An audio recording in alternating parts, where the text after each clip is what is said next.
کے نام سے شروع جو بڑا مہربان ہمیشہ مہربانیاں فرمانے والا ہے۔ میرے اللہ نے حکم ارشاد فرمایا والفجر، فرمایا میں اللہ کو اپنی شان کے مطابق فجر کی قسم، حالانکہ میرا اللہ کائنات کی ہر چیز کا خالق بھی ہے اور ہر چیز کا مالک بھی ہے، لیکن اس کے باوجود کچھ چیزوں کی اہمیت کو مزید واضح فرمانے کے لیے، حالانکہ میرا اللہ کسی بات کی قسم نہ ہی فرمائے، صرف ذکر ہی کر دے تو اس کا ذکر کر دینا ہی بہت بڑی بات ہے،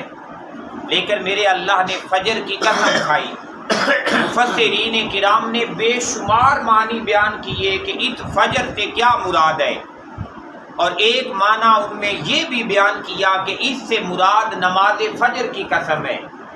کیونکہ اللہ کے محبوب نبی صلی اللہ علیہ وآلہ وسلم کا فرمانے عالی شان ہے کہ فجر کی نماز کا وقت اللہ کی رحمتوں اور برکتوں کے تقسیم ہونے کا وقت ہے۔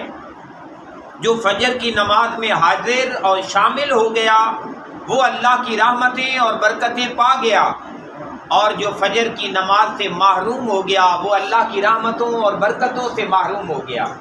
اس وجہ سے میرے اللہ نے فرمایا کہ مجھے فجر کی قسم وَلَيَالٍ عَشْرٍ، اور فرمایا 10 برکت والی راتوں کی قسم۔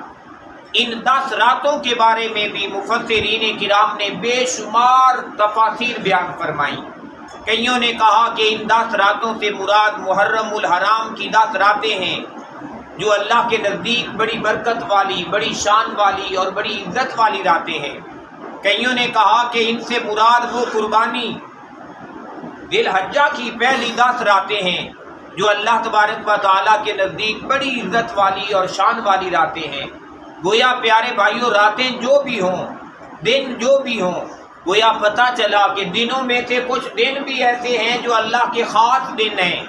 اور ایسے ہی راتوں کے اندر کچھ ایسی راتیں ہیں جو اللہ کی بڑی خاص راتیں ہیں۔ ایسے ہی 10 راتوں سے مراد رمضان المبارک کے آخری عشرے کی 10 راتیں ہیں، اور یہ 10 راتیں بھی اللہ تبارک و تعالیٰ کے دربار میں بڑی عزت والی، بڑے شان والی، بڑے مقام اور مرتبے والی ہیں۔ پھر ارشاد فرمایا والشفع، اور جفت یعنی جوڑا کی قسم، کہ اس کائنات میں وہ تمام چیزیں جو میرے اللہ نے جوڑے کی شکل میں تخلیق فرمائی ہیں، میرا اللہ ارشاد فرماتا ہے مجھے ان کی بھی قسم۔ والوتر، اور وہ چیزیں جو تاپ واحد یکتا پیدا فرمائی ہیں میرے اللہ نے، فرمایا مجھے ان کی بھی قسم۔ واللیل، اور فرمایا رات کی قسم، اذا یس، جب وہ چھا جاتی ہے، اپنی تاریکیاں پھیلا دیتی ہے ہر طرف، فرمایا مجھے اس رات کی بھی قسم۔ یہ باتیں میرے اللہ نے ذکر فرما کے پھر ارشاد فرمایا حل فی ذالک، کیا ان باتوں کے ذکر میں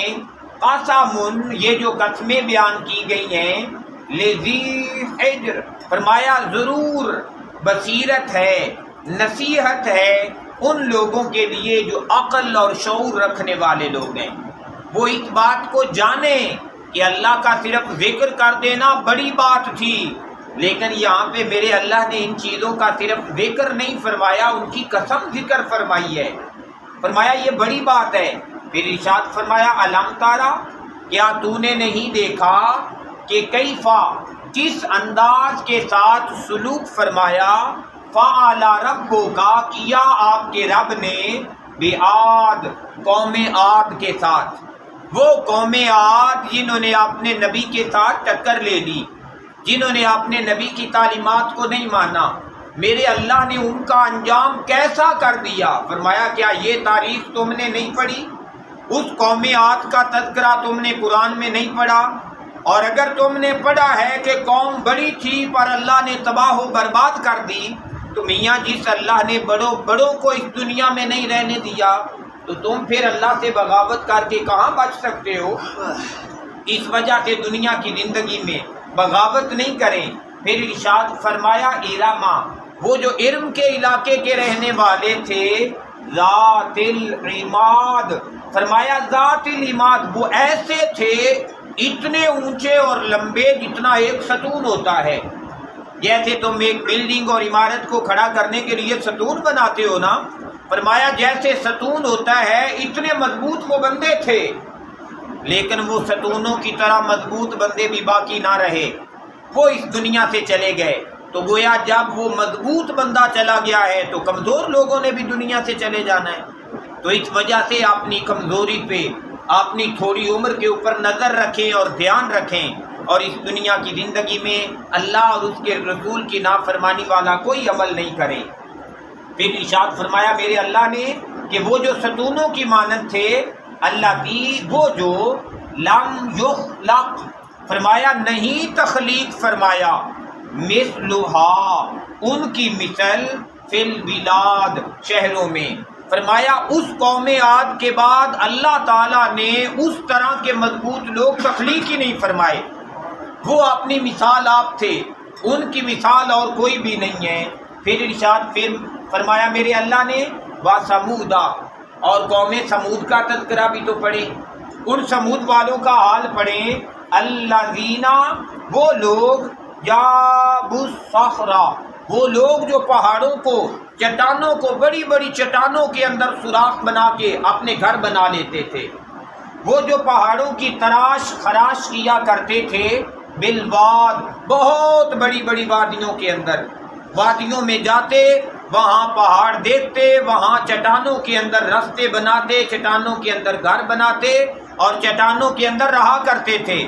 اتنے مضبوط، اتنی عقل والے اور اتنی بصیرت والے لوگ تھے، لیکن اتنی عقل اور بصیرت ہونے کے باوجود انہوں نے اس عقل اور بصیرت کو اللہ اور اس کے رسولوں کی تعلیم کے تابع نہیں کیا،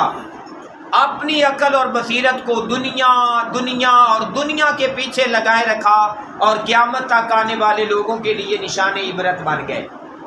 اس لیے ہمارے لیے ماڈل اور نمونے کے طور پہ ان لوگوں کا تذکرہ کیا جا رہا ہے تاکہ ہم ان سے نصیحت کا سامان حاصل کریں۔ پھر میرے اللہ نے ارشاد فرمایا وَفِرْعَوْنَ، اور وہ فرعون، اسے کون نہیں جانتا، بچہ بچہ اس کے نام سے واقف ہے، وَفِرْعَوْن، اور وہ فرعون ذِی الْأَوْتَادِ، فرمایا وہ فرعون جو میخوں والے کے نام سے مشہور ہے۔ میخوں والے کے حوالہ سے بھی مفسرین کرام نے مختلف تفاسیر فرمائی۔ ایک تفسیر یہ بھی فرمائی کہ وہ جس سے ناراض ہو جاتا تھا نا، اس کے ہاتھ اور پاؤں ایسے رکھ کے ان کے ہاتھوں اور پاؤں کے اندر میخیں لگوا دیتا تھا اور بندے کو لٹکا دیتا تب تک کہ بندے کی جان خود بخود نہ نکل جائے۔ اس وجہ سے اسے ذی الاوتاد کہا گیا، یا کہتے ہیں کہ اس کا لشکر اتنا بڑا لشکر تھا کہ جہاں کہیں ایک دفعہ پڑاؤ کر لیتا تھا نا، اس کے ساتھ وہ کھچر، وہ گھوڑے، وہ اونٹ اتنی زیادہ مقدار میں ہوتے کہ اتنی زیادہ میخیں لگائی جاتی کہ اگر قافلہ وہاں سے چلا جاتا، بعد میں آ کے کوئی بندہ وہ کیلے گننا چاہتا نا کہ کتنے کیلے لگائے ہیں انہوں نے، ادھر کتنی میخیں لگائی ہیں، تو وہ میخیں بھی شمار نہ کر سکتا۔ اتنے بڑے بڑے لشکر لے کے تو یہ فرعون چلا کرتا تھا۔ فرمایا وہ جو میخوں والا ہے، الذین، اور وہ جو طغوا، فرمایا جنہوں نے سرکشی کی، جنہوں نے بغاوت کی، فی البلاد، شہروں میں، فاکثروا، اور فرمایا انہوں نے بہت زیادتی کی، بہت کثرت کی، فیہا، ان شہروں میں، الفساد، فساد کے بپا کرنے کی، انہوں نے فساد کو بپا کر دیا، ہر طرف ظلم، ہر طرف زیادتی، اسی کا انہوں نے دورہ کر دیا۔ اور جب ظلم جب بھی حد سے آگے بڑھ جاتا ہے تو پھر میرے اللہ کی پکڑ آ جاتی ہے۔ تو پھر میرے اللہ نے فرمایا جب اس انداز کے ساتھ، کثرت کے ساتھ ظلم ہو گیا، فَصَبَّ، فرمایا پھر ان پہ پڑا، پھر انہیں لپیٹ میں لے لیا، پھر پڑا ان پر، علیہم، ان پر، ربوں کا، تیرے رب کی طرف سے، صوت عذاب، عذاب کا کوڑا، پھر اللہ کے عذاب کے کوڑے ان پر برسے، اور اللہ تبارک و تعالیٰ نے قیامت تک کے لوگوں کے لیے انہیں نشان عبرت بنا دیا۔ اور یقیناً جو بندہ اللہ اور اس کے رسولوں کی تعلیمات سے دور بھاگتا ہے، میرا اللہ ایک نہ ایک دن اسے ضرور نشان عبرت بنا دیتا ہے۔ تو اللہ تعالیٰ سے دعا ہے کہ میرے اللہ نے یہ جو ہمیں مہلت نصیب فرمائی ہے اسے ہمیشہ فرما برداری میں بسر کرنے کی توفیق عطا فرمائے۔ صلی علی سیدنا